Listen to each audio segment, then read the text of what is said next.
So, welcome everybody to tonight's Beauty Business Reset meeting.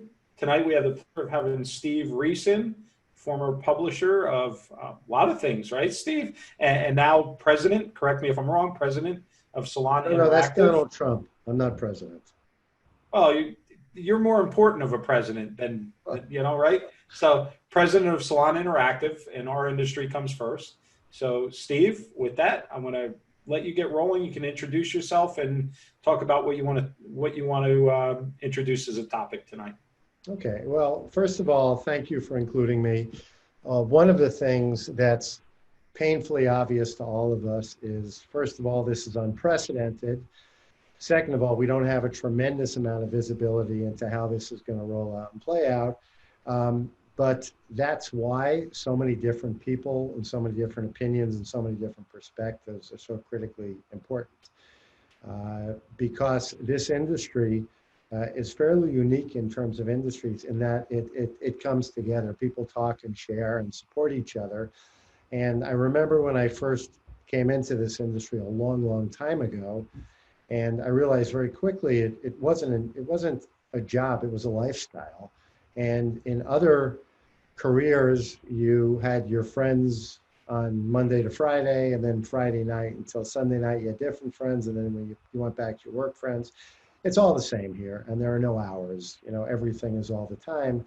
So one of the things I also learned is that if you don't really like this and you don't really appreciate the people and what they're doing, it's no place to be.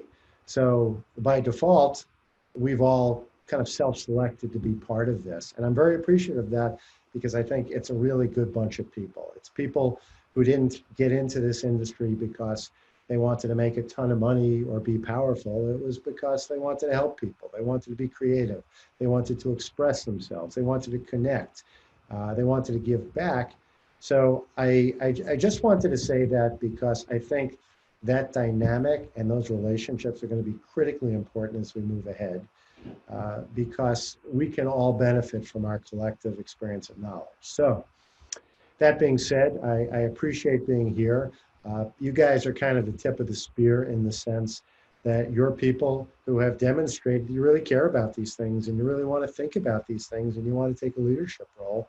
And that's critically important because we always hear, 10% lead, 10% don't do anything, and 80% in the middle kind of follow. So everybody out there is looking for examples, and they're looking for mentors, and they're looking for good advice, and hopefully collectively we're going to be able to bring that. So that being said, I don't have all the answers. I know a bunch of you. I don't know all of you. For a long time, I was the publisher at Modern Salon, Salon Today. I started Data Driven Salon, Salon Digital Summit, Hair Plus Summit. I did a tremendous amount of research for most of the major companies in the industry. And part of the reason I took that approach was I came out of technology industries. I was in the electronics industries for years and years. And when I came to the salon industry, the first thing that struck me was that there were so many opportunities for us to do things perhaps better, still uniquely salon, but just perhaps a little better, taking advantage of some of the technology opportunities and some of the data opportunities out there. So I've always been the type of person who tries to think about things very analytically, and I always try and get as much input and feedback and different perspectives as I can, because I know I don't have all the answers. I know collectively we're going to make much better decisions. So what I really thought would be interesting to talk about today is just rearranging our mindset for what's going to be our new reality. And I wanted to start talking about general things and then narrowing it down to become more salon specific. So these are just some observations I have, and if we have time to have a Q&A afterwards, I'm sure all of us would benefit from that. But it's just my opportunity to kind of share some of the things I'm thinking about. So I wanted to start with trends because there are a number of mega trends out there in the world, and these are things which are affecting everything we do, not just the salon industry. And I remember when somebody came to me years and years ago when they were talking about rental and independent contractors and why is this happening to the salon industry. And it occurred to me it wasn't happening in the salon industry, it was happening to the world. It's happening with doctors and lawyers and architects and in millions and millions of other situations. We just happen to be affected perhaps a little bit differently and perhaps a little bit uniquely based on what's so special about our industry. But some of the current trends, and these are things which I think of as a foundational underpinning of all of our thinking, just things to keep in the background, are first of all, longevity.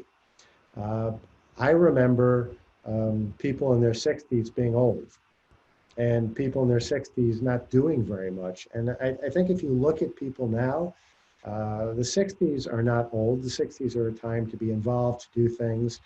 Part of that is medicine. Part of that are opportunities to stay connected, which didn't experience before. Part of this is the fact that we don't have the same types of nuclear families we used to have with all the generations living there, so people are on their own, they have to make do. But the reality is, when we're thinking about our industry, we have to think about it from the perspective of the generations and longevity and what people are going to be doing with their lives. And I remember when we did our research on rental a long time ago, everybody was talking about what the stylists wanted, but nobody had really talked about what the client wanted. And what we found was that while about 80% of your clients are willing to follow you into a suite, a lot of clients just didn't like that type of environment, especially when you talked about older clients.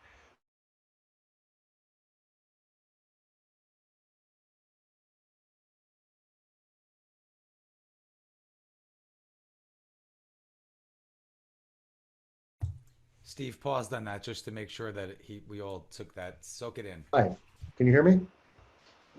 Yeah, we can hear you. Okay. Um, so that's just something we think about as an underpinning. The second is smart machines. And I think there was a time when they said, oh, robots are going to put us all out of business. They're not going to put us out of business.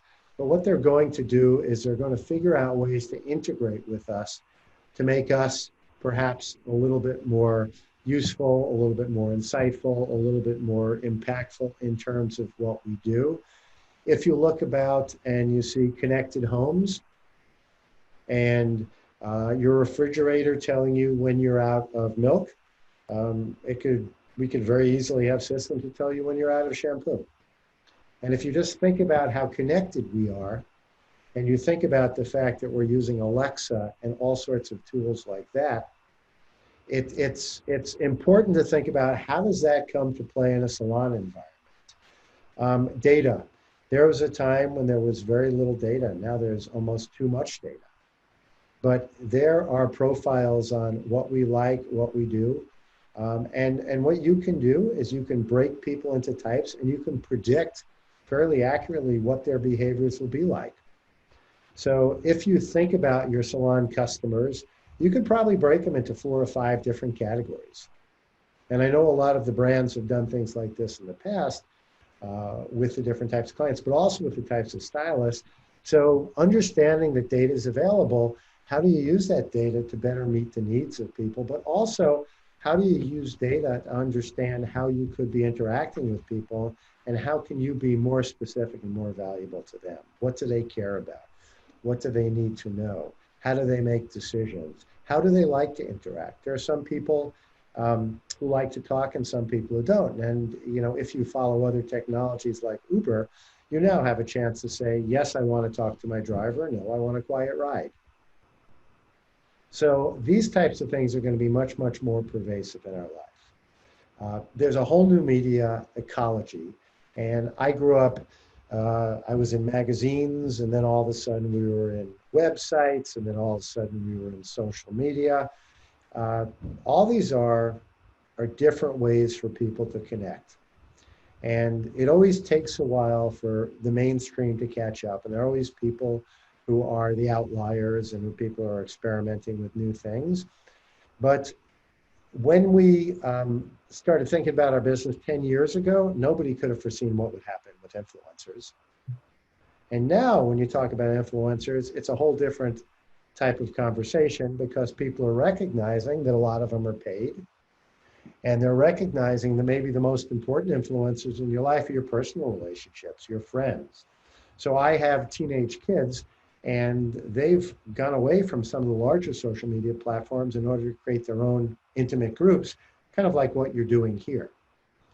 So do we really understand this? Do we really understand how people are connected? Do we really understand what they want to use these platforms for? When I was at Modern Salon Media, we were always trying to stay ahead of the new technology. And one of the things we learned very quickly is that the content and the tone for Instagram and Facebook and Pinterest and whatever else we were involved with was completely different. It's a different set of rules. So a big part of that is figuring out who your audience is, who you need to connect, how they connect, and how you can not try and change their behaviors and not try and change their perceptions, but basically adapt what you're doing to that reality. And then the last thing is something which I hadn't heard about till fairly recently, and it's called superstructured organizations. And we used to think about organizations being very hierarchical. You had the guy at the top, everything went down, and then they became more of a matrix and more flat. Superstructured is going to be really accelerated by what we're going through now. Think about all those businesses which said everyone has to come in the office, and if you're not here, you're working, and it's a 9-to-5 type of experience.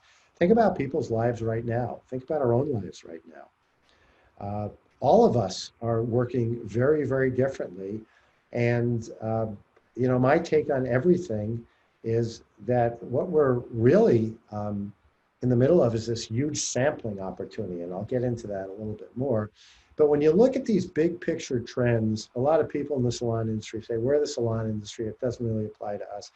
It does apply to us because if you think about the rest of our lives and how we interact with other people in our lives who might not be within the industry and how we interact with our clients, all these things are setting up their expectations and their perceptions and their behaviors.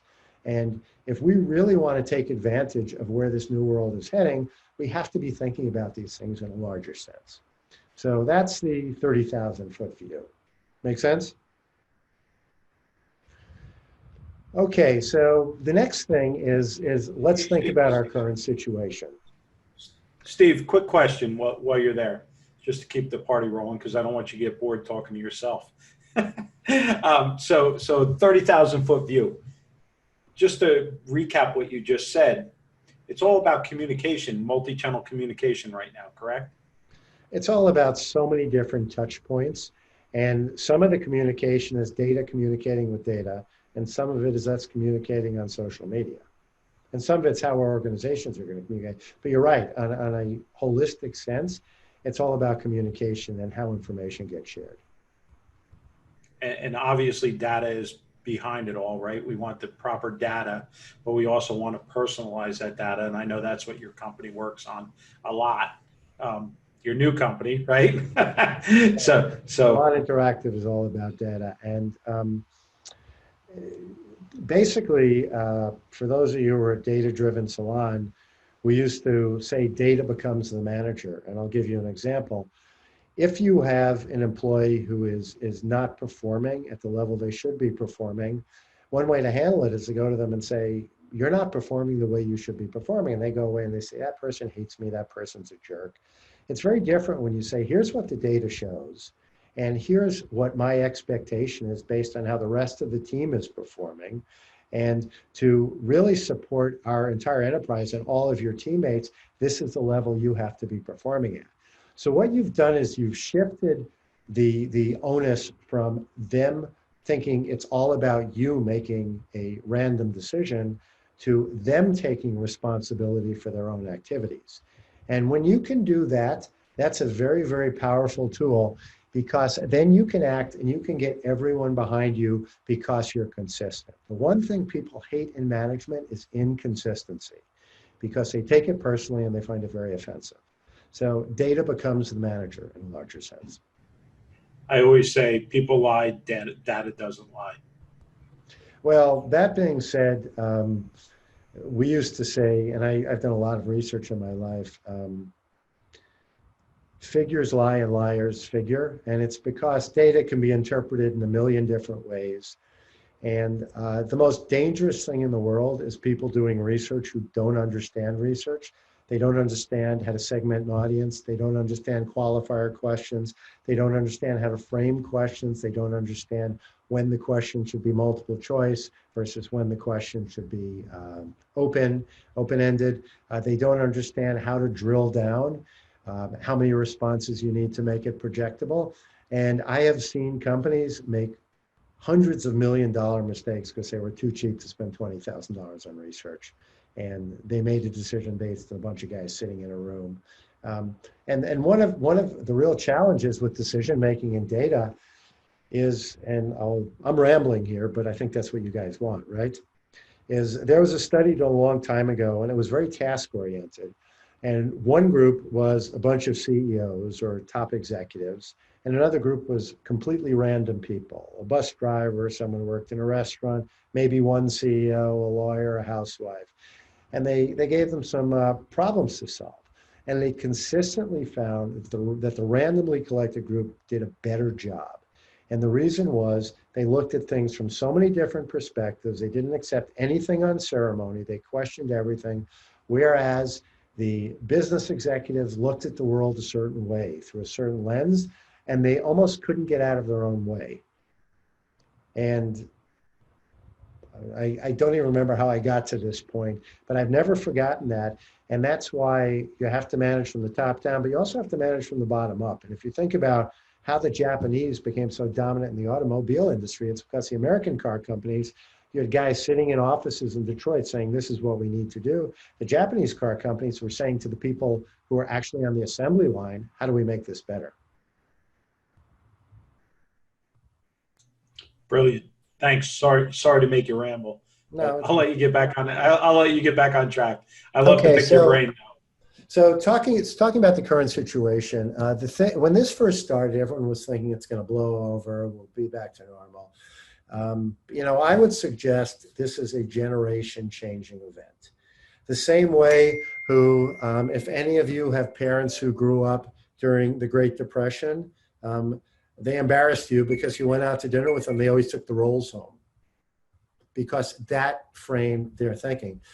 People who grew up during World War II, and I know people who grew up during World War II in Europe. That was generation defining.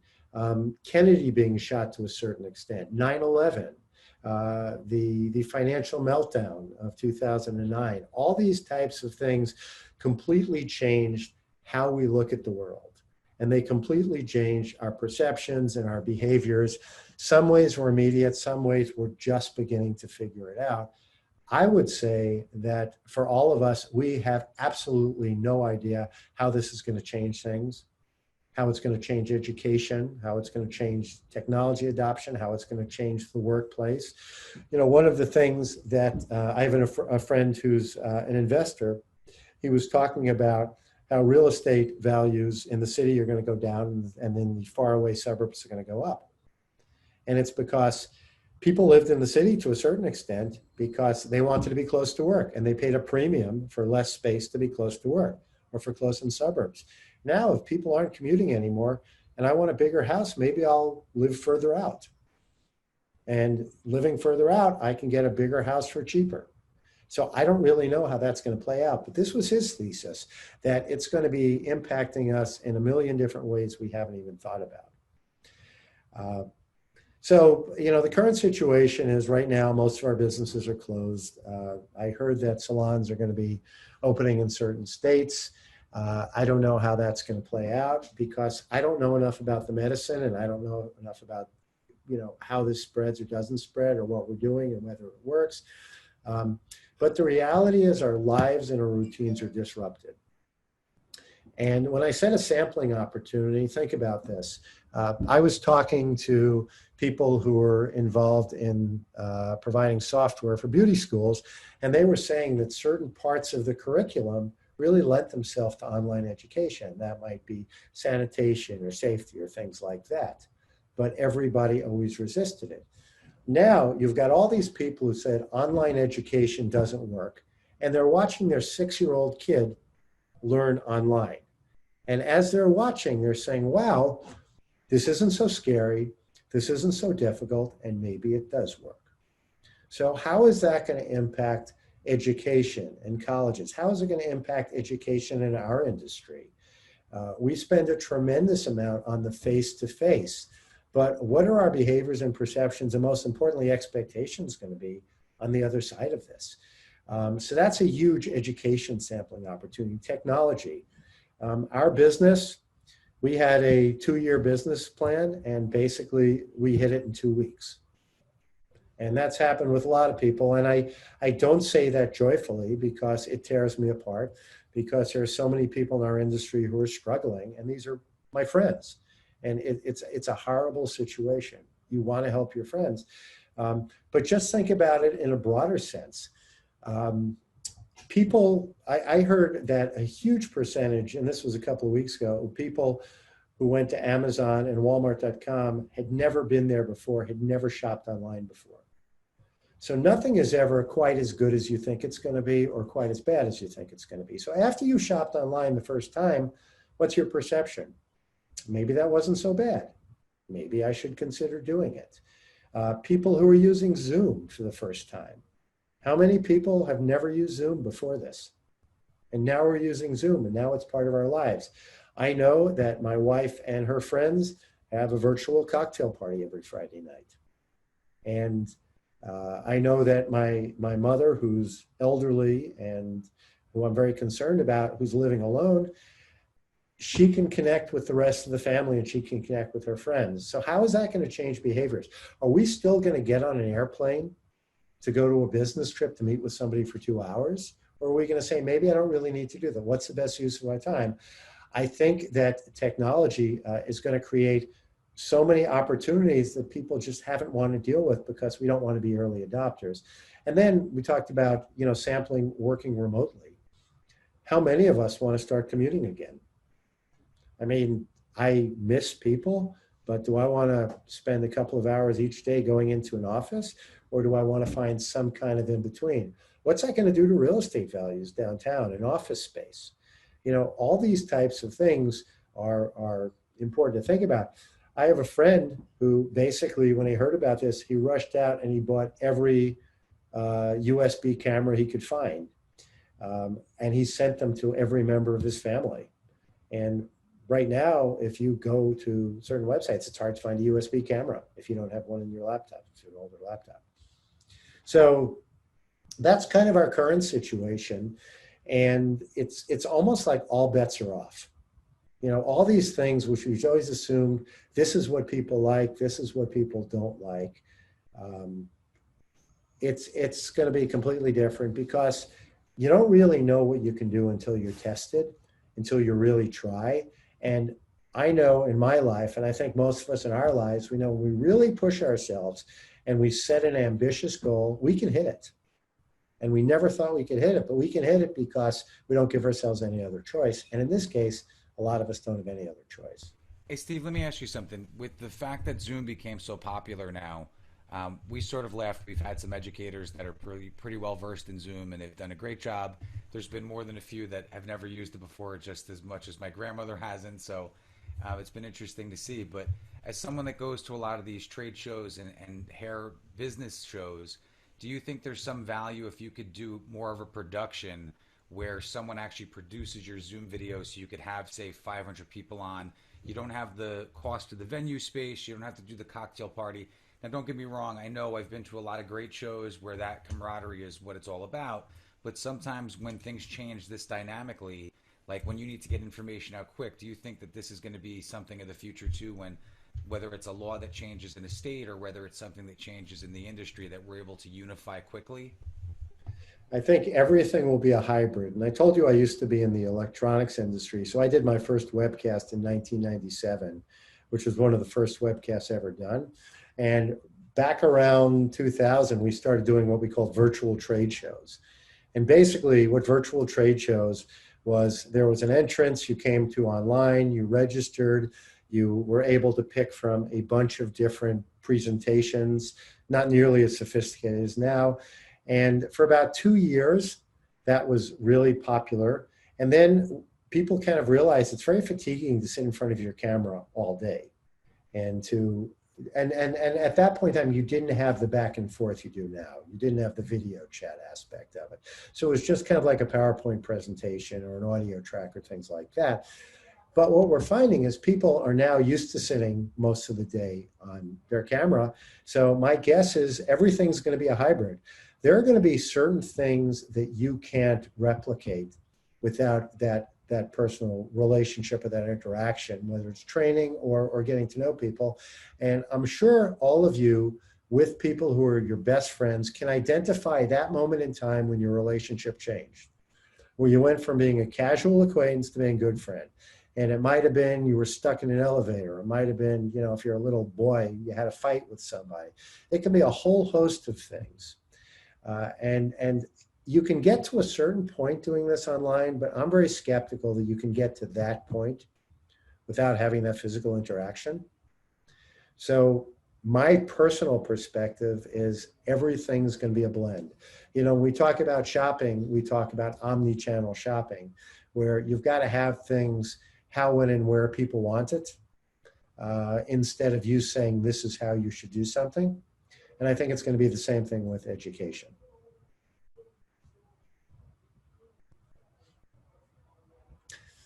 So talking about our current situation, what are the social implications? How does it change behaviors and perceptions? One of the things I can tell you is in an environment where we're not leaving our houses, where they've canceled all non-critical surgery, all elective surgery, a whole host of other things, there's going to be a huge movement from healthcare to home care. And what that really means is all of us now are thinking in terms of self-sufficiency in a way we never did before. And it's whether we have enough food in the house or enough Band-Aids in the house, or we know how to deal with certain situations. I had to go buy a new computer because my old computer was really old and just too slow for all the things I wanted to do with it. I'm sure a lot of us are dealing with things like that if you can afford to. Fortunately, I could. But it's going to be very, very different. And also think about the move to green and sustainability. So I was very involved in sustainability back in 2007, 2008. Walmart was putting together a sustainability scorecard so they could score all the products.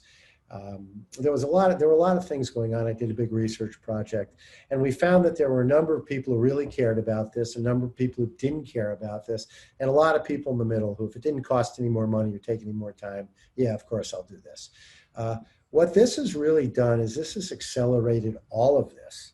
And I saw a meme where it said, I feel like Mother Nature has sent us to our room without dinner for being bad. So think about how all of us are thinking about environmental things, and environmental things have really morphed together into health and wellness. So it's safety, sustainability, health, wellness, nutrition, all those things are kind of morphing together under the wellness category. And Sorry, I gotta sneak in, Steve, because I'm the green guy in the group. So okay. I completely appreciate that, especially during Earth Week.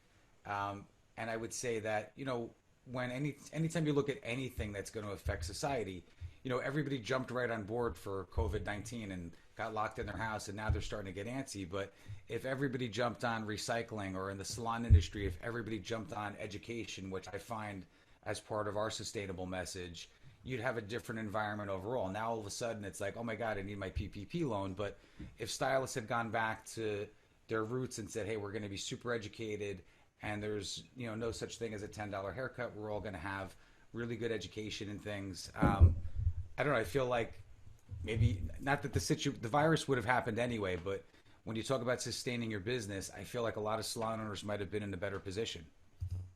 Well, sustainability is functioning on a lot of different levels. Part of it is environmental. Part of it is your business. In the long term, being a sustainable business is actually good business. It's smart business. It saves you money. And if it's okay for me to make a little bit of a shameless plug, is that okay? Green Circle Salon. If you haven't heard of Green Circle Salons, find out who they are and learn about what they're doing, because these guys are focusing on how we can turn sustainability into something that we can not only embrace in terms of our salons and with our customers, but but how it makes economic sense as well.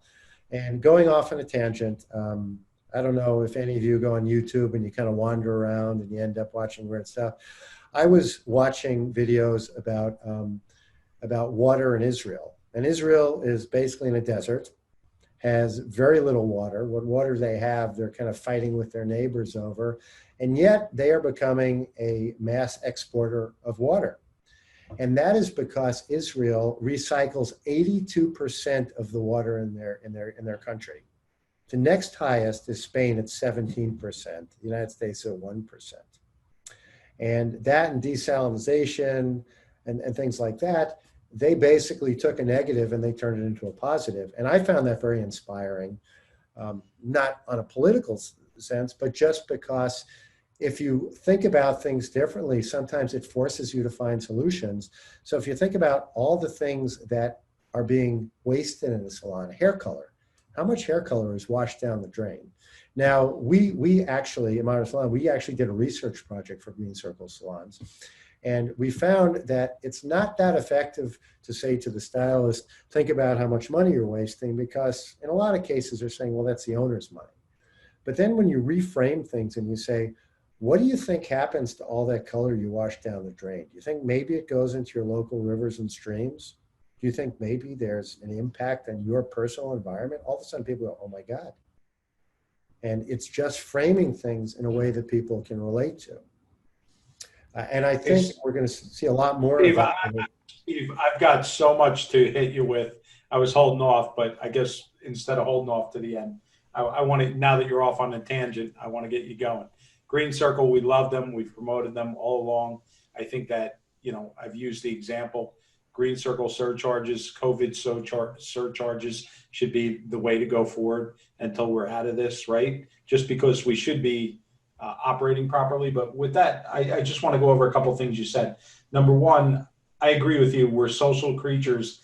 And how do we bridge? But I'm going to ask you, and you're a digital guy. So being social creatures, how do we bridge the divide now with the new reality? In other words, Zoom, things like that, in the day-to-day operations of a salon? Well, I think it's harder for the salon industry than almost any other industry, because the people who gravitate to this industry because they love people. This is not an industry of introverts. There are a lot of people who are sheltered at home, and it's probably not that big a deal to them.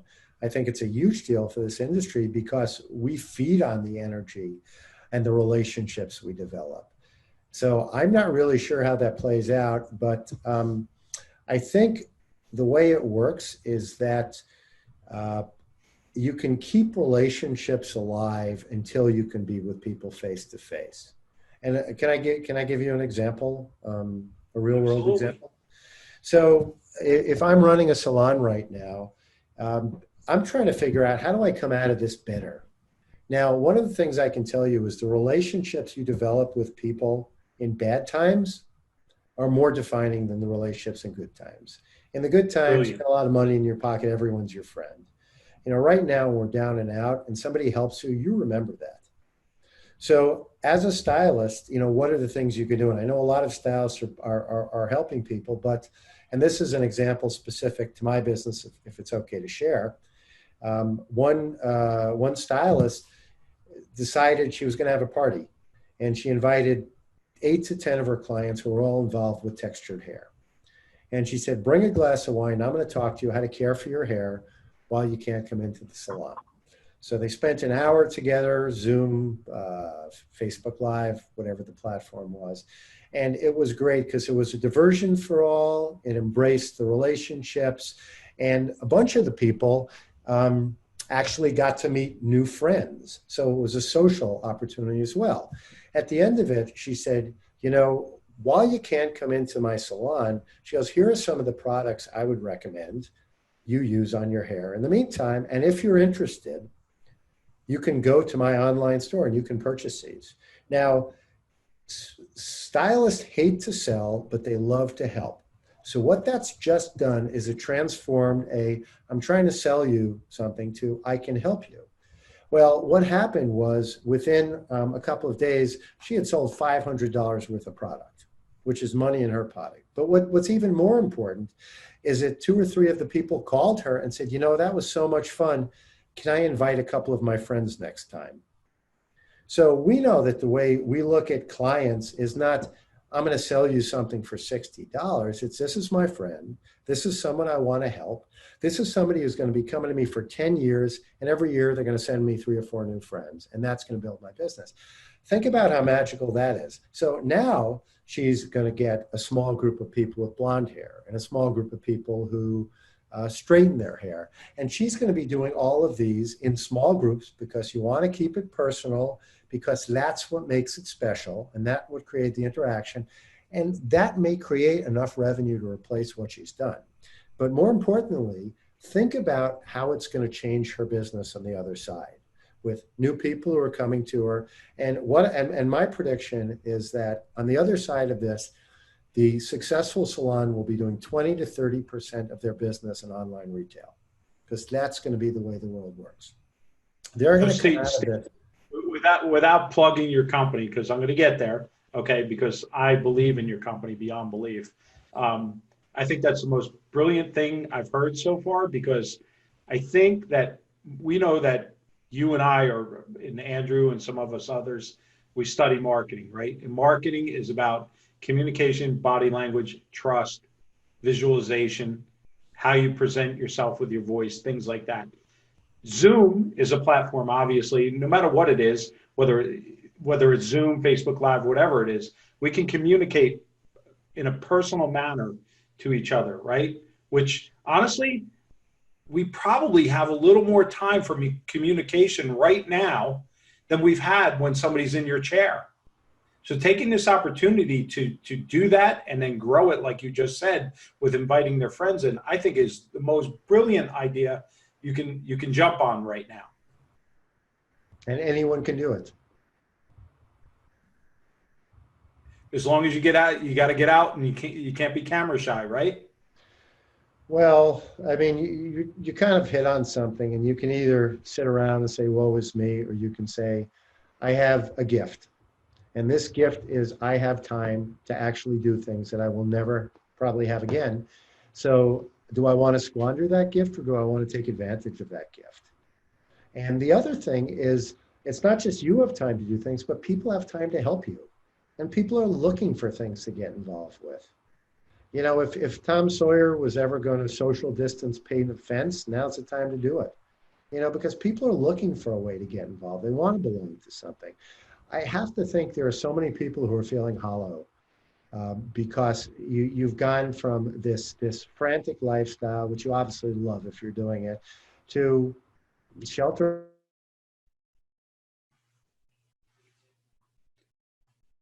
Take a pause, Steve. I think we broke up for 1 second.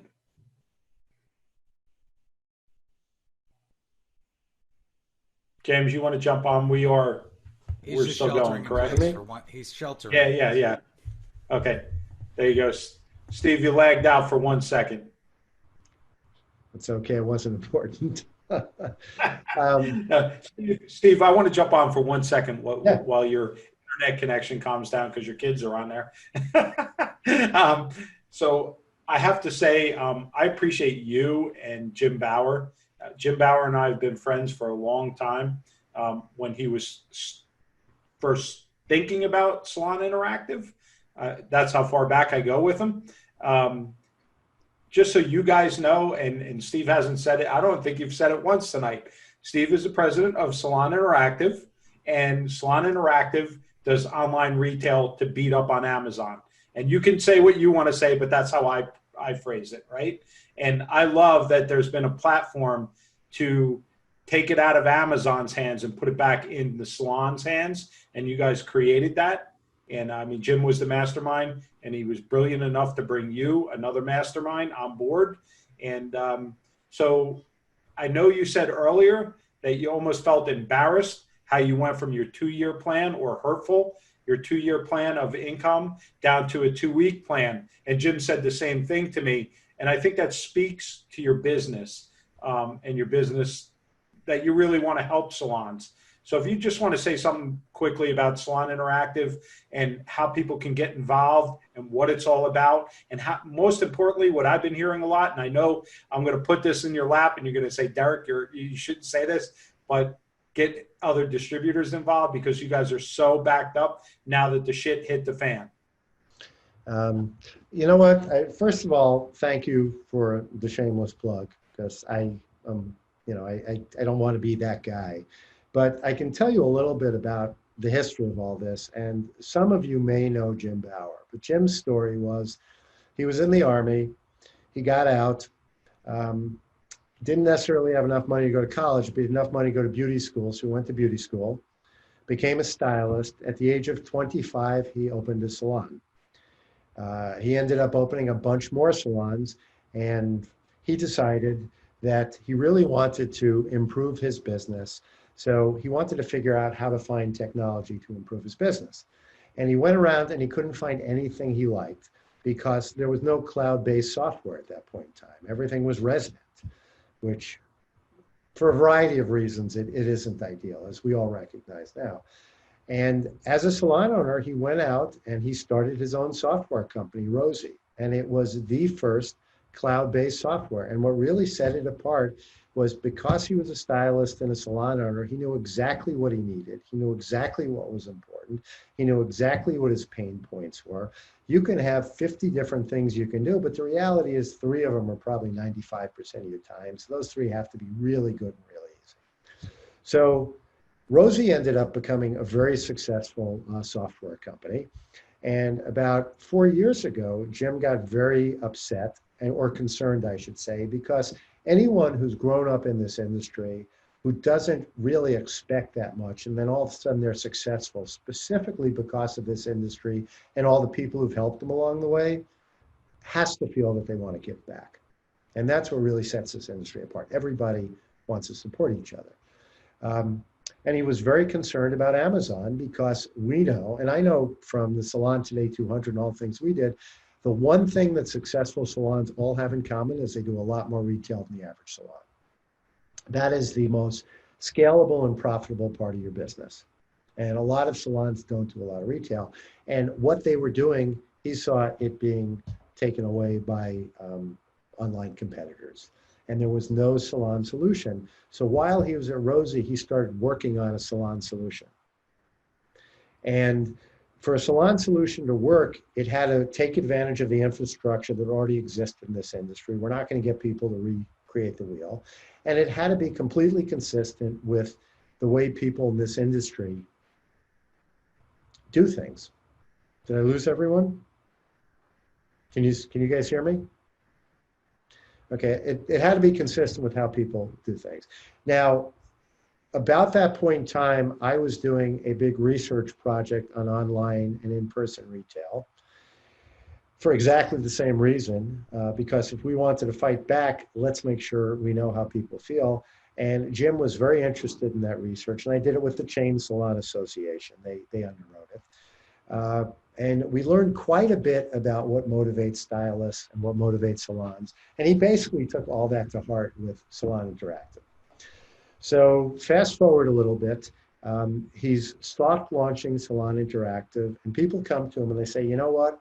You could really be the person or the platform that brings the entire industry together. But the problem is, if you own a software company, you can't be completely neutral. You have to be completely neutral. So he did what most people wouldn't do. He sold his software company to focus full-time on this. And at a point in time when he could have easily retired, this is his mission.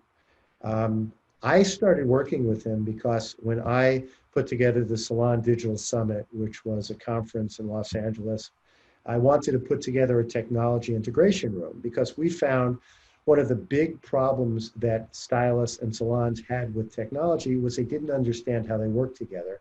And people would say, I have a point of sale system. Can I still use AI, or can I still use a beacon, or can I still use this? They just didn't understand it. So Jim actually put together a salon technology integration room at that event. And we had about 11 different companies.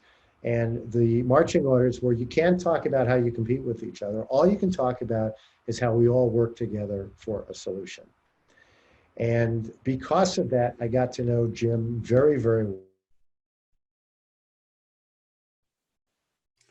Steve is bogging down with his internet connection. Hold on, gang. Steve, if you can hear me, take a brief pause. Your internet is really bogging down right now. Because it's somebody from within the industry who understands the industry, who basically created a solution specifically for us. And the way it basically works is it brings together supply and demand. And the supply side is we know that salons and stylists don't want to pay for something. They don't want to carry inventory. They don't want minimums, and they don't want to ship products. And then they also want a closed, protected environment. One of the reasons a lot of people don't like putting things on YouTube is because you can send someone to your YouTube video, but the next video may be your competitor. And that's why salons didn't embrace a lot of online solutions.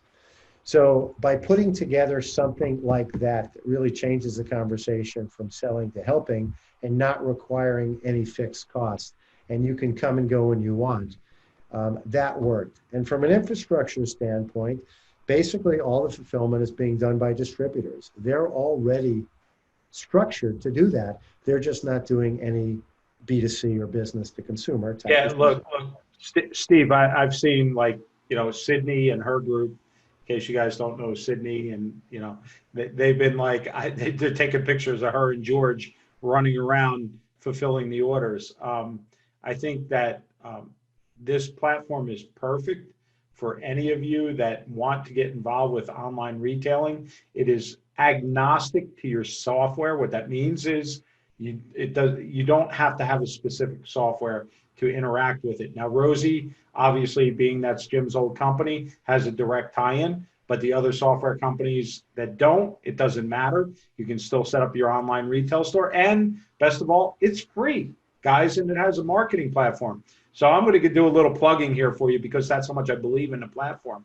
Well, now, we are currently involved in integration with 3 other POS companies right now. Yeah, and I get that, and us too, right? So hopefully we'll be integrated with everybody in the future. But regardless of that, the most important thing is to get out there. You use these tools, especially a tool that's free for you like this. These guys are great. Jim, I couldn't believe when he told me, I'm going to give it to you. Now the suppliers pay something, but for you, you don't pay anything. Obviously, you have to do a fee split on the product that's going out, but you don't touch that product, so you don't have. Well, you don't do the fee split. The distributor does it. Yeah, well, you make as much wherever money it comes as you from, make right? your in-salon retail. But I mean, it's beautiful. You're beating out Amazon, getting a better rate of return, and it's yours. You're controlling the product from the time it goes from the distributor to the doorstep. And guys, if you're not getting on this, get on it. I'm not usual for plugging platforms or anybody, but that's how much I believe in this company. I've known Jim Bauer since he got started with this stuff, and it's just awesome stuff. So, I was surprised that Jim Bauer is able to put together the team he put together so quickly. But I think that's because of how many people believe in the platform, how many people believe that Amazon shouldn't take over our industry, that there should be somebody else that should be a voice for our industry. And I think that's important. If your distributor is not involved, then Steve, how do how did these salons get their distributors involved? Well, you can call up your distributors and ask them if they're involved. It's been kind of interesting because our go-to-market strategy was to start small and regional. And over the past 4 or 5 weeks, all those people who weren't that easy to get on the phone are, easy to get on the phone. So we're just trying to manage everything in a responsible way. And it's really about doing things in a way that support the industry in a long-term perspective. And the people who we're working with now, hopefully on the other side of this, they will have an established business that they can build on, and it's not going to cannibalize any of the stuff that they'd be doing in the salon. The only person that's going to take business away from is Sephora and Amazon. And I don't know anybody who's on this call who has a particularly soft spot for them. Hey, Steve, question Steve, for you. are you guys operating in Canada right now? No, we had talked about it, but right now everything is happening so fast. Um, we're just trying to make sure that we do things responsibly. Yeah, Uh, I think last time I talked to Jim, he said you had hundreds and hundreds of distributors trying to get online at once. And God bless you for trying to do that, right? And if you can do that, that's awesome. Is that kind of the game plan? Get here first and then branch it out? well, let's do it right. And our go-to-market strategy was work with a few distributors, have the DSCs talk to their salons who get it, because we didn't want to have to sell anyone on the concept. We wanted people who understood the way the world was changing and would embrace it. And that would become our closed feedback loop. And then based on that, we could make this better and better. But even more important than that, this could continue to represent and reflect the voice and the concerns of the salons. I've seen a ton of technology companies come into this market because I was probably one of the first people they called because I was doing the research and running the events. And a lot of them just don't take the time to understand this industry. And if you really don't take the time to understand this industry and people, you will never be successful. Yeah. They do. So this platform, a lot of questions coming in. This platform does drop ship. Paula just said nobody's in my area. Actually, Paula, there is a distributor in your area, but I also know that some other bigger name brands. Can you talk to me about? I'm hesitant to name drop Steve right Well, now, we're but talking to everybody. yeah, And again, we're trying to do and this. they're all coming on board. Pretty much. Probably the biggest one in the industry is coming on board soon. So just hang in there, guys, if your distributors aren't in there yet. But you do want to get involved in this platform early as you can, especially since it's free to you. Hey, Steve, just one question for you. If you are a concept salon, so let's say your distributor carries multiple brands, which most do. So say they carry 5 different brands and you only carry one. When you sign up and they're able to use it, do the clients have access to all the brands that the distributor has, or can you limit that channel? Well, you pick and choose the ones you want, keeping in mind that certain brands have restrictions. So the brand may say you can only sell online if you sell in salon retail, and that might vary from brand to brand. But I think pretty much most people are taking more of an omni-channel approach these days, and they're really exploring things very, very differently. Mindsets have changed dramatically in the past couple of months. Steve, can you speak to me as to how many brands you think, just ballpark, not exact, are coming on board?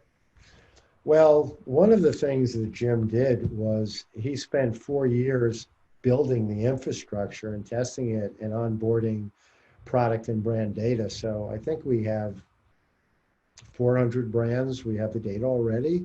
And it's not because it suddenly happened. It's because he's been working on this for 4 years. So it's going to be very, very difficult for anybody else to really get in this space and do it the right way. Not just because of things like that, but because over the past couple of years and just talking to people, we've learned so many lessons about the right way to do things. And as all of us know, the first time you do everything, you make a ton of mistakes. And our goal was let's make the mistakes, but let's make them with our partners so we can both learn from them. And let's make sure we don't make these mistakes again, that we can build on it. So if you want to name brands, it's up to you. If not, I understand. I know there's a lot of non-disclosure language going on right now, right? But guys, I can tell you from a personal standpoint, I have an inside kind of just knowing Jim very well. You will be surprised at what you will see very shortly coming on board. Obviously, this company is getting bombarded right now with distributors all of a sudden because they realized that I shouldn't wait till tomorrow. It should have been yesterday. And that's kind of where we got into this. I spoke with Jim, I think last week, and he said, you know what, it's the greatest thing in the world that ever happened to me, but I actually feel sad about it because he sees how many people are trying to do this now at last moment, and he really cares for the industry, and he thinks that it should have been done a long time ago. And now everybody's rushing to the plate, and there's just not enough bandwidth to do it overnight. Yeah. So do you want me to get back to talking about trends, or I don't know? Yeah. I'm sorry for going No, off no, on no, a no. rant, but I'm here for I you. truly believe in you and Jim and your company. So I just wanted to let everybody know where you were coming from because you hadn't mentioned a single word about it, and I appreciate that. Well, one of the reasons I joined the company was Jim, because he has so much integrity and he cares so passionately about this industry. This is the industry that gave him everything.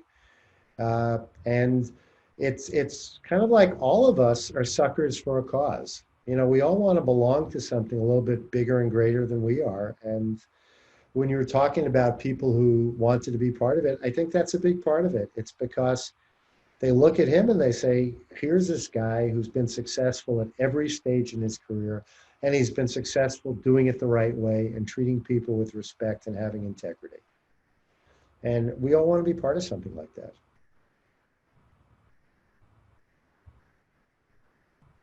Okay. Second trend, talk about, we were talking about social implications, healthcare to home care, family. Think about how we're spending time with our family. I have dinner with my kids every night. Once they kind of got over the fact that they were sick of seeing me and realized that they were kind of stuck with me, we've had an opportunity to connect in certain ways. I've spent a lot more time talking to my mother than I ever did because I'm worried about her and she's alone. I think that all of us are going to be coming out of this with the perception that maybe all those things we thought we needed, we don't need quite so much. And we're going to have clarity about what's really important to us. And I'm not sure how that plays out in terms of, what does it do with how we entertain and spend time with our friends? What does it do with fashion and grooming? I know we're always going to want to look good, but after 2000, so I'll give you an example. Before 2009, you saw a guy wearing a Rolex watch, and he would say, yeah, this watch cost me $9,000. In 2009, you saw a guy with a Rolex watch, and he said, yeah, I got an amazing deal on this. And it was the same Rolex watch, and it probably cost the same amount. It's just that the times were different. Conspicuous consumption, throwing wealth in your face. In 2010, 2011, it was bad form. So I'm kind of wondering what is going to be good for them and what is going to be bad for them, and how are people going to spend their money? We talked about the workplace. How are people going to be shopping? And I'll give you an example as it probably relates to our industry. A lot of retailers hate having all their money sunk in inventory. So they actually have stores now, clothing stores, where you go in and they have each item in different sizes, but only one item. And then you order it and it's shipped to your house. Now, imagine you go into a salon, and I was talking to a salon owner today who told me she has $40,000 in retail inventory, and it just kind of sits there. I mean, it moves, but it kind of sits there. So imagine if you've got your hero products where you've got an abundance, and every other product you have one of the products sitting there, and you've got a QR code that people can go to, and it explains what the product is. And at the bottom it says, hey, if you want to order this, I'll ship it to your house tomorrow. So I'm not saying that works for everybody, but is that a better use of our time, of our space? Because, space we use for this, we can't use for that, of tying up our funds. How is retail going to be affected by all this? I said before, I think any business is going to be doing 20 to 30% of their retail online. The salon industry has something that every other retailer would kill to have. You have clients who specifically come to you. If you're going to buy, aspirin, you can go to CVS or you can go to Walgreens. You have a choice. But they're coming specifically to you. They come to you on a regular basis. They spend dedicated time with you in your chair. and they are friends with you. So you think about all of the relationships people have and how disintermediated things are. And then you think about the really special thing we have, which we've never taken advantage of. We've never played to our strength. And this personal commerce, personal relationship is something that Amazon cannot and will never be able to replicate. So it's really changing the equation. This was kind of the genius of how Jim approached this. He at the beginning of this said, I'm not going to try and change people's minds, but I want us to define the terms of engagement. I want to play to our strengths, and I want to take advantage of what we already have and what we're already doing. So how do we do that? You know, and this is, you know, in a new environment, people are going to be shopping differently. How do we take advantage of that? And how do we play to our strength as a retailer? No, so being with Jim since the beginning on that, we used to laugh because, you know, the original development was like, we'll take a Kevin Murphy, for example, right? So it would be the client got a double process in the salon, right? And Kevin Murphy's product would be blonde or whatever it is, right? Whatever that product is. And it would automatically send that client a recommendation and a video for that product. So it was an interactive experience and recommending the product for the person interactively. But if the stylist didn't recommend, hey, check it out, right? That was the link where it was missing. It almost helped the stylist be a sales tool. And that's, you know, I mean, I thought that was brilliant of Jim in the beginning to come up with these ideas where if somebody gets this, here's the recommendation. And we're almost, I don't want to say replacing the stylist, we're backing up what the stylist should be telling the client. Well, what you're really doing is you're amplifying the stylist, because we have one-click product recommendations. So who at the end of the day couldn't spend 2 minutes to go in and say, this person did this service, I'm going to recommend this. I'm going to drop it in there, you know, in direct message. I'm going to put it on social media. However, I'm going to share it with them and say, hey, I thought you might be interested in this, which is a very different conversation than when somebody's sitting in your chair and they can't go anywhere, and you feel a little bit of pressure and it's a little bit uncomfortable. Suggestive sales, right? But all the stylist has to do is recommend that they go on there, and the platform is doing the final piece. Well, we also did some research a long time ago. I think it was we did our hairdresser health research at Modern Salon, and we asked stylists, we said, how often do your regular clients ask you about beauty questions not related to hair, or questions and recommendations related to health, wellness, things like that? You have a sense of what the percentage was? Who said my clients regularly ask these type of questions? Probably 80%. So if you think about it and talking about playing to our strengths, if we have people there who trust us, know us, like us, and think of us as their personal influencer, I guess you could almost put it. The other next step here is, what are all the other things that we could be selling them that they're not buying from us? And maybe we can't sell them in our salon because of space constraints or the dollars, but when you go online, you can do a lot more. So how does this change your business? So with that, I'm a numbers guy. I'm like a numbers geek, right? So, and I don't remember what Jim told me when he ran the beta on this, right? The salon that didn't do this and the salon that did do this, what was the increase in retail sales? I couldn't tell you because I haven't seen that, but I would say it would be very, very significant. The average salon is, what's your figure? 8-9% maybe? Yeah, I want to say Jim said it like tripled through using the platform. Well, I can tell you from Salon Today 200, which, I mean, people sent us their tax returns. I mean, and thousands of salons sent their tax returns. So we actually saw real data. The average Salon Today 200 salon was doing multiples of what the regular salon was doing in retail. And what we were looking for from a research perspective is Let's identify all the different variables and which are the things we can link to success. And that was the number one indicator, was retail, because you only have a certain number of hours in the day. You only have a certain number of stylists and chairs. But if you can go from 10% retail to 20% retail, a significant portion of that falls directly to your bottom line with no additional costs. And if you can add 20 to 30% of that with online sales, just with the stuff you're already doing, and then thinking about all the other things that you might be able to include here, how does that work? And then think about your business a little bit differently. If you are a health, beauty, and wellness expert, who are all the other people who your clients might be interested in? Do you have a reciprocal arrangement with a cosmetic dentist? Would they be interested in getting a recommendation from you? And if they did that, what would they do for you in return? And who are all the other people out there who don't have the same type of relationship with the client that you do, who would love to become part of your network?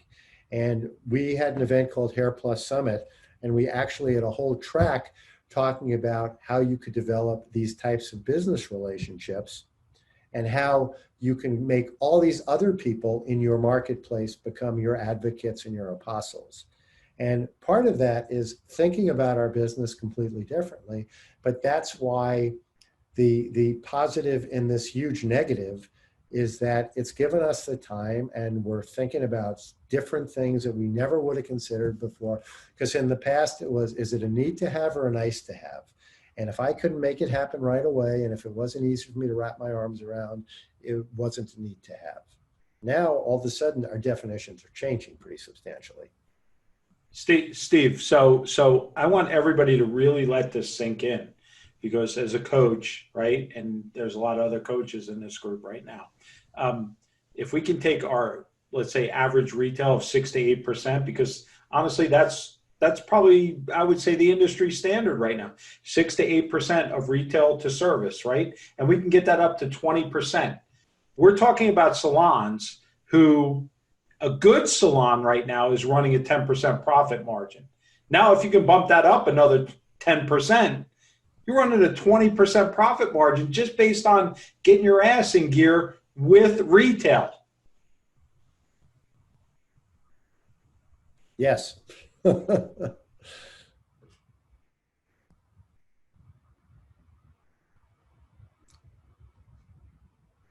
Steve, I'm looking at the comments. Obviously, 20% would be amazing. Yeah, it is, and it can be done, right? There are a couple simple systems. You use multifaceted sales. Oh, there are a lot of salons who are doing 20%. Yeah.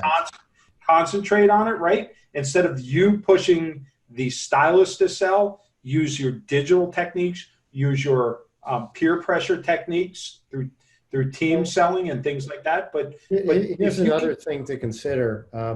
Stylists are not competitive with the owner. If the owner says, I want you to do this, that's not going to make them compete. They're competitive with all the other stylists.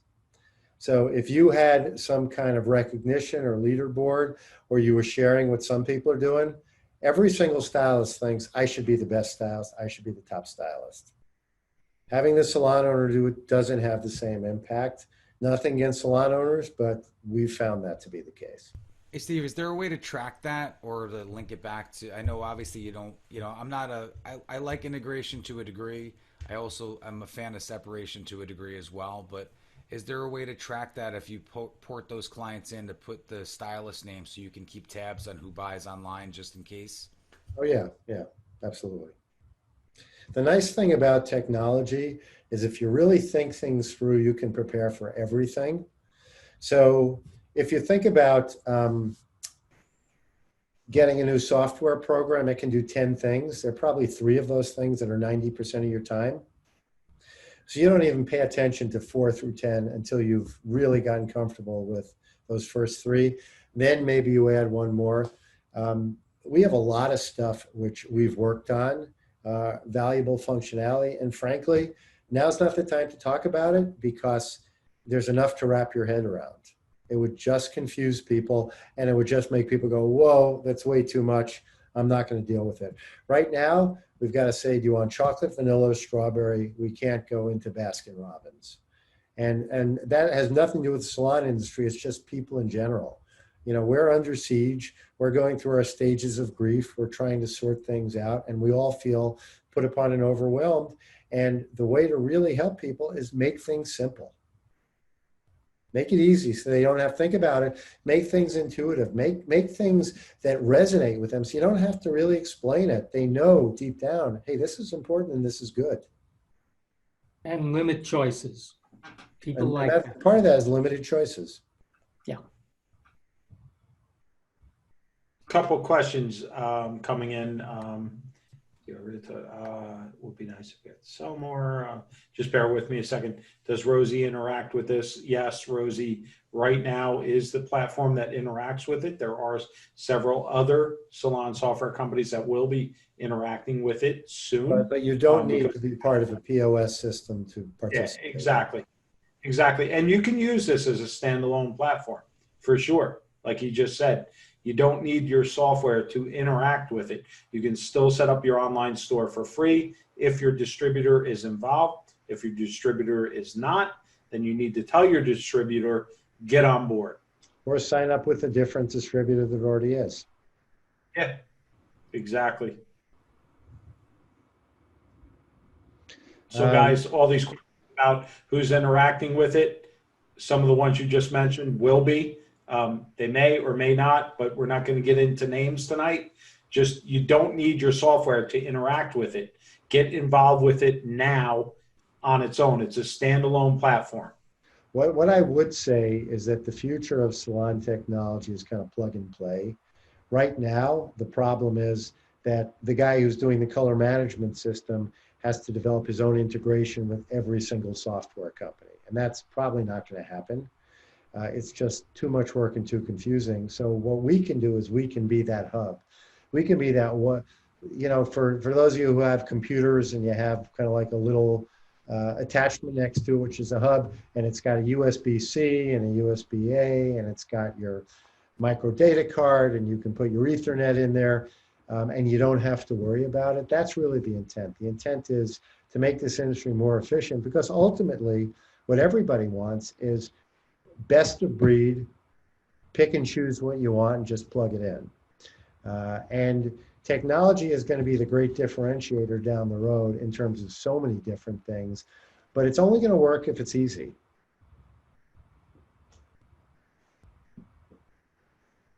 So Steve, this is one of my questions I just written down. Obviously we're all in accelerated mode, right? I mean, it's incredible. And we're trying to squeeze a lot into a small time frame because of this, we'll call it reset. And we should have been doing this gradually all along. But this is kind of the wake-up call, right? It slapped us in the face. With this technology reset, what is your number one advice to people as to, with regard to technology, what should you be doing right now? Well, there are a lot of things you should be doing. My number one advice to all salons is watch your cash. It's pay attention to the money, figure out what you need to spend money on, what you don't need to spend money on. Try and negotiate with everybody, your landlord, you know, suppliers, everybody. Everybody's probably going to be more flexible than they're ever going to be. Apply for every single government program you can. Nobody knows how any of this stuff is going to play out. Or how long it's going to be, but that's my number one piece of advice. In terms of technology, it's, you don't want to learn, I mean, our stuff's pretty easy to onboard, but you don't want to learn from me and you don't want to learn from Derek. You want to learn from somebody who does the same stuff you do, from one of your peers, because you won't even have to ask the questions. You'll just have a discussion and they'll explain to you what's most important to you. So it's either you getting together with one of your peers who's already doing it, or maybe a bunch of you getting together and saying, let's all figure this out together. Because you're all going to speed up the process and support each other and bring a whole different set of insights and perspectives to this. There is no right or wrong way to do anything in this world. And I don't think there's anything in this world that can't be improved upon. And, you know, now's the time to share and build those relationships. The wonderful thing about this industry is you don't compete with the guy who's 40 miles away. You only compete with the guys within 3 or 4 miles. So, maybe there are 50 people who you compete with, but there are 450,000 who you don't. And the thing I've always loved about this industry is if you reach out, and for those of you who remember or who pay attention to Salon Today 200, hopefully most of you do, we changed that. And we changed it from recognition to best practices. And the reason we did was because we wanted to give people examples. So if you were interested in doing a social media marketing campaign or a scavenger hunt, the best way for you to learn was for us to recognize somebody who did an amazing job. And then we knew you'd find them and you'd reach out to them. And we knew that 99 times out of 100, they'd be more than willing to spend hours with you and explain what they did to help you out. And that's the wonderful thing about this industry, because I'm guessing that doctors and lawyers and accountants don't do that. But, find those other people who can be part of that network. And you were talking about the industry not being ahead of the curve. You guys were, because you've been talking about this. You've had a group for a long time. It's the rest of the industry who's been kind of shocked into this. And as overwhelming as this is, you still have a huge head start over everyone else because you've got a completely different mindset. You've embraced the fact, just by virtue of you being here, that things could be improved upon. So, I applaud you for that, because for success. Steve, I appreciate that. Like I'm sure Andrew wants to kill me right now, and James too, because it came up like when this first hit on a Sunday night. I said to Andrew, we're going to put this thing together with all these industry educators. You're going to do the schedule. James, you're going to do the technology. I'm going to try and put all the tech behind it. And, we threw it together in a matter of days to help the industry. But it's an awakening I think for all of us. If any of the educators on here or any of the people that are attending, it's just right from the heart. It really is, because it really hit home so quickly that, it tore our hearts apart, and that this is where the industry is. And, looking at the industry as from, like you said, from a broad perspective, looking down at it, we knew a lot of the industry already was being run improperly. And this brought a real focus on that. And that's why we came up with the reset. And the reset it's not just business practices, it's technology practices, it's management practices, it's all encompassing. Now is the time for you to sit back and maybe get some Zen, right? Meditate, whatever it is, and figure out, what do I need to do to make my business successful going forward? This guy here has been, come on. You've been an editor of probably the industry's most popular platform, right? So you know where it's coming from, the ST200, right? We know where that's coming from. It's coming from the best run salons in the country. And if you're not listening to this, then you have your blinders on. Open up, and then at the same time, focus on your business. Yeah. And, I'm not sure what the future looks like. How will this affect client behaviors, interactions? I remember 2010, spacing out of services was a huge concern. Hopefully, Roots won't become too popular. Although every time I talk to people, all the women in my life, and increasingly the men, are saying, I can't wait till I can go get my hair taken care of. How will this affect salon design and operation, layout, sanitation, front desk? We had a lot of people who were going to virtual front desk. The hours, what will the hours be? When Jerry Gordon went to double shifting, that was revolutionary. But how are we going to be managing things now? Are people going to be using cash? Money is dirty, and a lot of people are managing without cash. Think about the people in our industry who maybe don't report everything. There might be some of them who are living in a cash environment. How is it going to affect them? Technology, both internally with your salon, but then externally in terms of how you connect with all the different people. Education, what's that going to look like? I mean, there are so many implications here, and nobody has the answers. Uh, I applaud you guys for doing something like this. I would say just keep attending and keep listening, and eventually you'll kind of figure out what you need to focus on in your situation, what's best for you. That's a great message, Steve. Each individual, what's best for you, you will figure it out, because each one of us has the capacity to do that.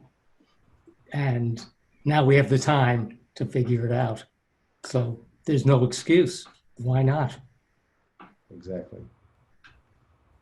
James, you got any questions coming in on the group? Yeah, I mean, there's been quite a few about, what if you're a concept salon? So someone had asked about Paul Mitchell.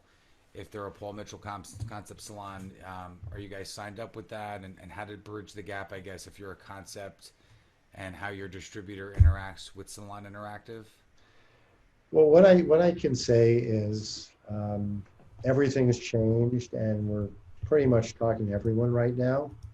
And it's a very different conversation. It's not us trying to sell them or them trying to sell us. It's us trying to figure out how we all work together to support the industry. The brands are very heavily invested in salon success. They need you to be successful for them to be successful. So there's an entire food chain here. Some things will get resolved sooner than others. As with any organization, we're trying to prioritize in the most responsible way. And we may be needing to staff up, and we may be needing to talk to people about things we never talked to before.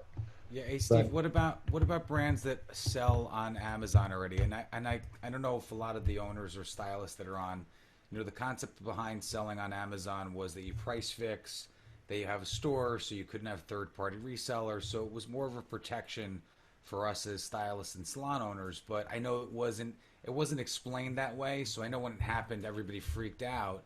But how does that work with you guys as well? Well, the thing about Amazon is that as consumers, stylists and professionals really like Amazon. As salon professionals, they hate Amazon. And I know this because we did the research on this. And I think, Andrew, you saw the research. And Derek, you saw the research.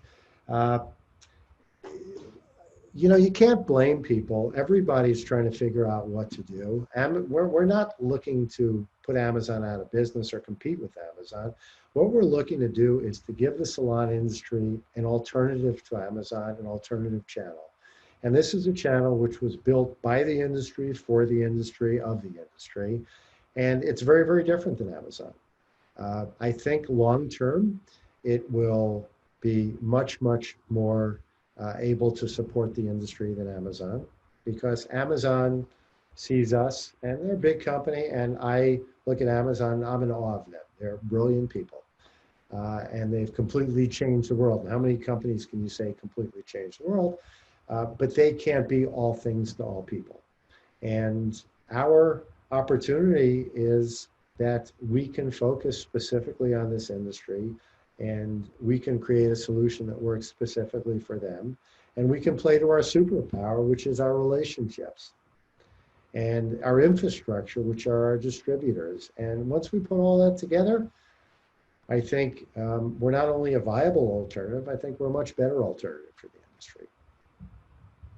So I just want to jump in here quickly for the question. There are a lot of brands that are on Amazon that are also on Salon Interactive. They are putting themselves out there to sell however they can sell. And by all means, there's nothing wrong with that for them as a brand. You may not support that. You may support it. Doesn't matter. Them as a brand to survive, they're selling in any way they can if your salon's not selling. So remember, as a salon, it is important that the brand you pick, you sell. If you don't sell it, then they are going to go out to other areas to try and sell themselves. So this is a tool to help you sell from within your salon. The secret sauce, this is my opinion, in the whole equation is the human being. It's the stylist. Amazon doesn't have it. No one has it. We have it. Same stuff, same price, but the secret sauce, the secret ingredient is your team and you. So, and the client likes that. They like the touch, as Steve was saying, the personal relationship. Big advantage. Yes. I agree, Andrew. This is a tool that can help you build upon the recommendations of the stylist. And based on what the service was, you can recommend products to them after the fact, which I love because Amazon doesn't have that ability to know what was done in the salon and what the aftercare should be, right? People are shopping in general. And Steve, that is, talking to Jim in the beginning, I think that was one of the most brilliant brainchilds of this whole thing.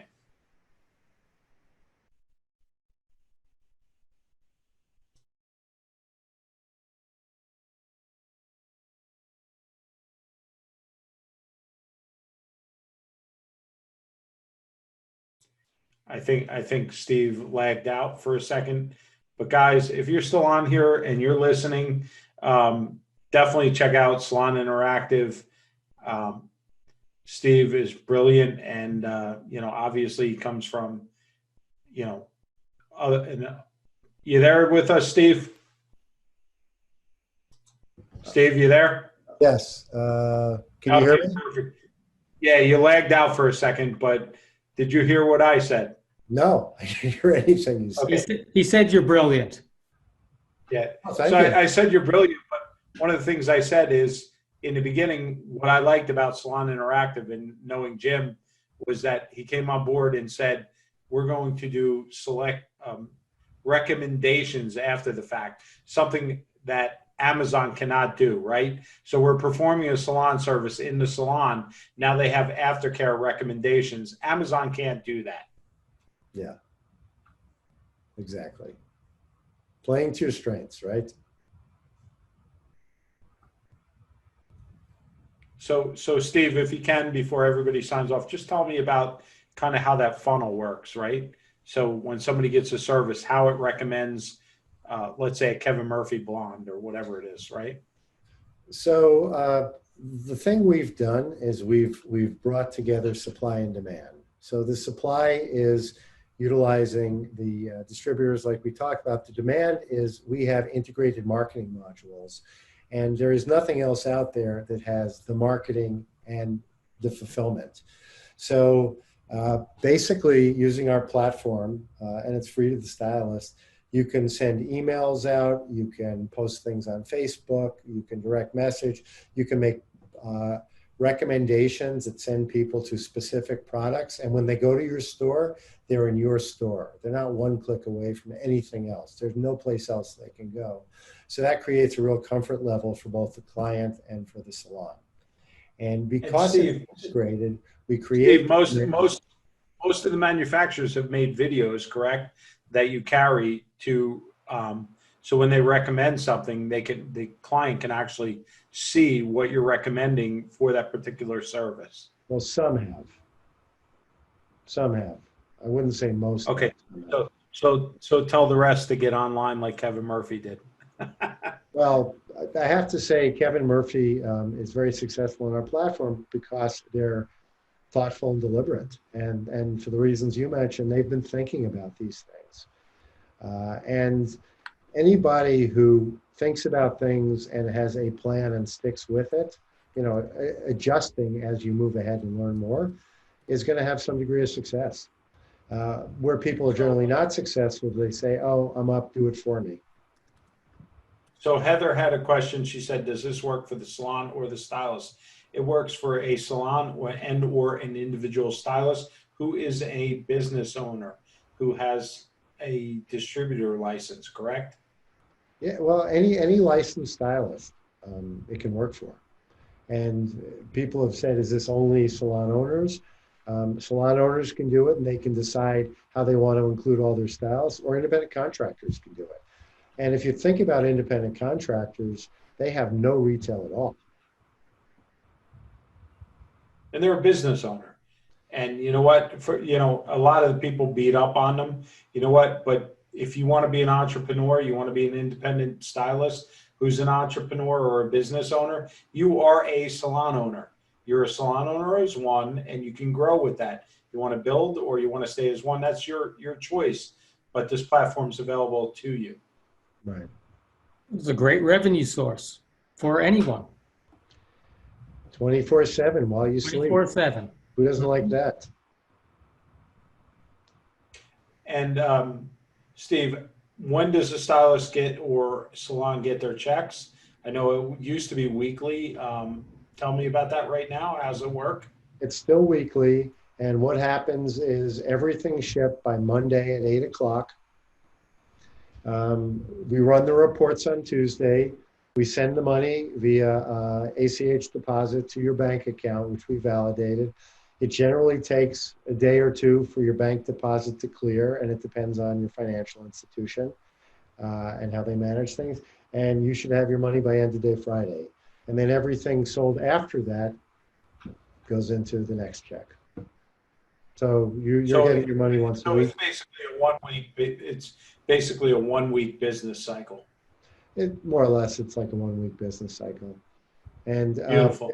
And basically, we have lots of back end reporting, so you could go in and see what the status of things are, what people have ordered, what's been shipped, what your commissions are, what you've been paid for.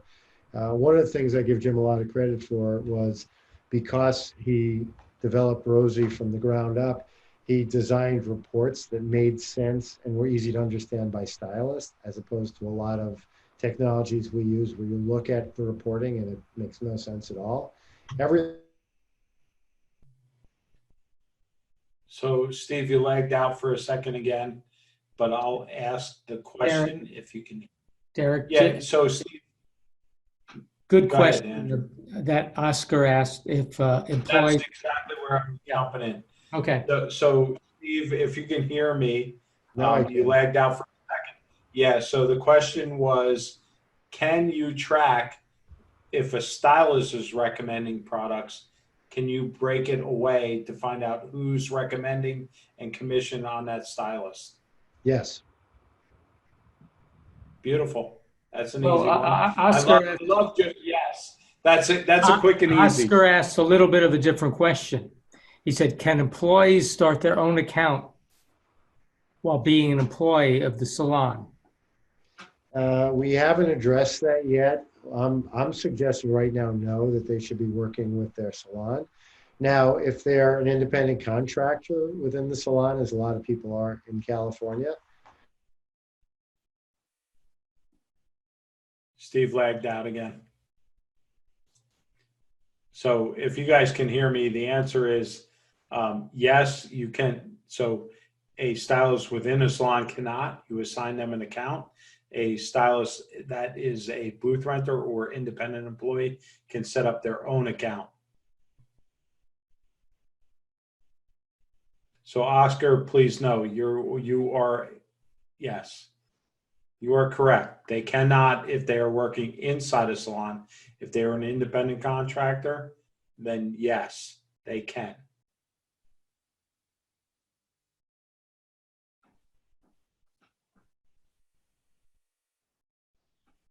Okay, so Steve is totally frozen for bandwidth. Andrew, James, any other questions for the group?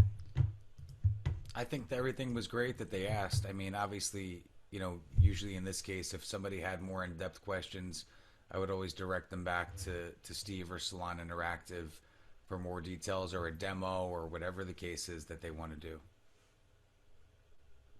Exactly. Andrew? Same here. Steve just came up back. I think Steve just came back on. He's on mute. Steve? There he is. Can you hear me? Yeah, you lagged out for a second, up there in Chicagoland. Yeah, well, we're not a big enough city to have good internet. Oh, please, your kids are gaming. That's what it is. Honestly, I think that's exactly what it is. So we just answered some questions quickly as to, how to get involved. Can people, where should we connect with you? or the company? Feel free to give everyone my email address if you'd like. And what I would say is we're a work in progress and we want to reflect what you think is valuable. So if there's anything either you think we should do differently or we're not doing or we should add or whatever else, please reach out. I'd rather think about it than not think about it. Patty asked a question. If there is a brand you sell that is on your site, but the distributor not listed, can you sell it? No, you cannot, Patty. Your distributor has to be involved. I think the Salon Interactive is involved with Josh, correct? Josh who? Art of Business? No. Oh, I thought you guys were. No, I'm friends with Josh. Unfortunately, they had been working on their own solution, and Howard started talking about this years ago, and they were too far down that road. The day I actually spoke to Josh was the day before he was going to launch his new system. So I wish I had joined Salon Interactive a couple of months earlier because maybe we could have worked together on this. But who knows? Perhaps we still can. Yeah, just guys talk to Josh and Howard and say, guys, you know what? Get involved. So we'll see where it is. Yeah. I'll make a note to call them.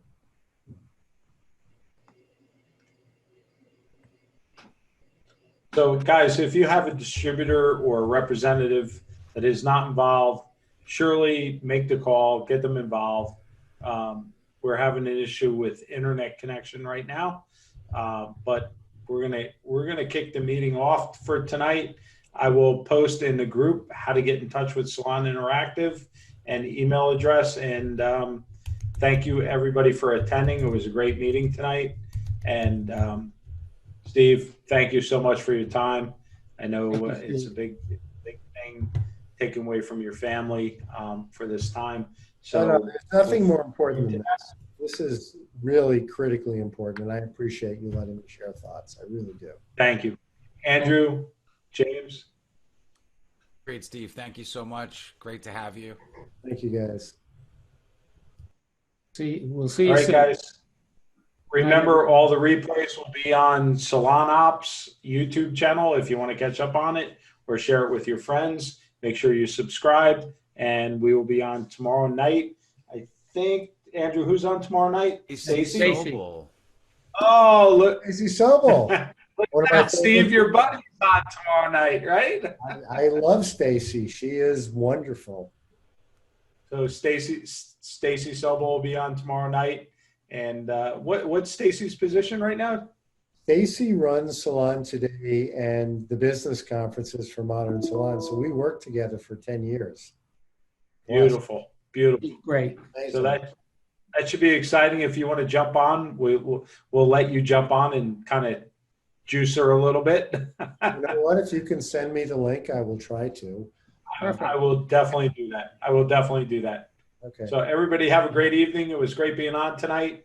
Thank you for joining the Beauty Business Reset tonight, and we'll see you tomorrow. See you tomorrow, Everybody. everyone. Good night, Derek. Good night, Andrew. Good night, Steve. Thank you.